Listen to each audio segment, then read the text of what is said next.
We're thinking and discussing a lot around the company's purpose recently, and I suppose that links to the social values.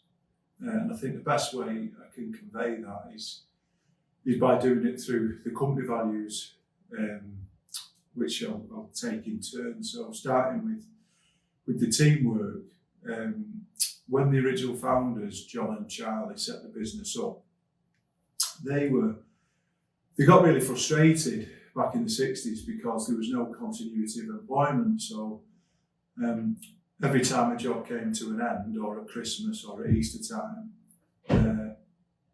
themselves and every one of their team got laid off.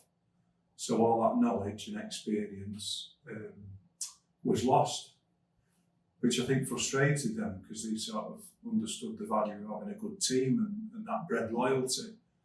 So when they set the business up, their ethos was to maintain that continuity of employment, to keep them local people all together as a team.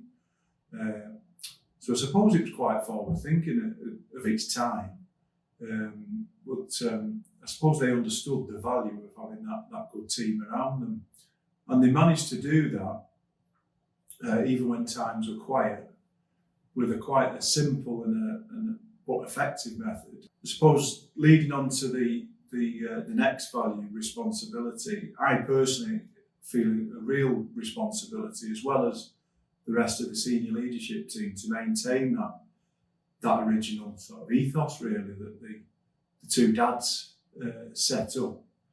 And anybody that knows me knows how passionate I am about apprenticeships. I think they're really underrated, apprenticeships. But we've had some great successes when we've added people to the business over the years. I use the term, it's growing our own. So our greatest success stories have been to bring people right through the ranks.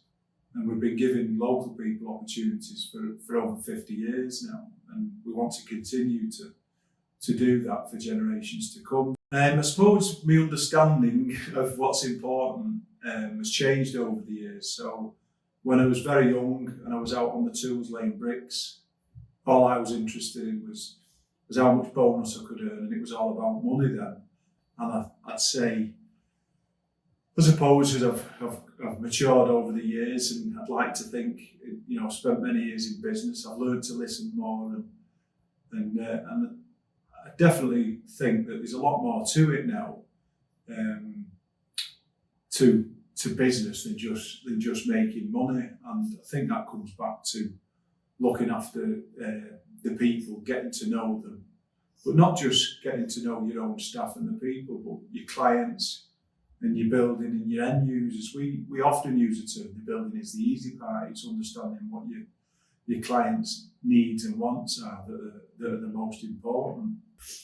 Right, so one of the best parts for me, the most rewarding parts, is handover day. So handing the client his new building or his newly refurbished building, watching the delight on the face as they're walking around the space and what have you is really rewarding. And I suppose that comes down to the fact that we all spend so much of our lives at work.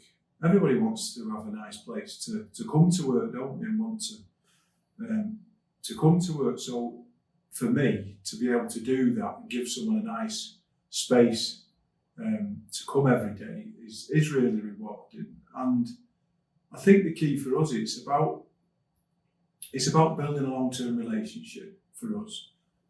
It's, again, simple. It's doing a good job for someone. The job's got to be a good job. It's got to be done on time, to budget.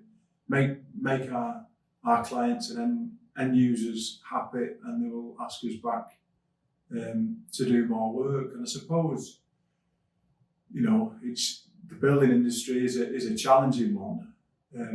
But I think as long as you communicate well to your client, keep them informed of every step of the way, manage their expectations. I think even when things do go awry, because they do in this industry and stuff, I think the clients accept that and the job goes very smoothly. I'd also say it's key for us as a business to make sure that our people have got the best equipment, the best tools and the best support to enable them to do the job to a high standard. So the last value, I suppose this is my favourite in the building industry, as I found for almost 40 years now, is particularly challenging, and it requires a certain mindset, I suppose. The words sort of that come to mind, spring to mind, being determined, being resilient, being persistent. These are things that you do need, I feel, in the construction industry. And when we're looking for young people and for people to join us, to join the MC family, we're looking, I use again another term, that we're not looking for wallflowers. So we're looking for people who want to come to us, join us and challenge us as a business and add value to us as a business and make us better. So we're looking for people that want to help us improve the business. And I think because we've got a lot of long-serving members of staff with a lot of building experience who can educate the new recruits, as it were, the younger ones when we grow our own, I think they know and they buy into that fact that it's okay, it'll do type thing. He's not good enough and we want to excel. And I think our experienced direct employees, they can filter that down to the younger members of the team. And I suppose I'm a big believer in the old adage that if it was easy, as they say, everybody would be doing it, which obviously they're not. And sometimes I do get referred to as a mithering git, and I take that as a compliment, really, because I know I'm doing the job right when I'm mithering people.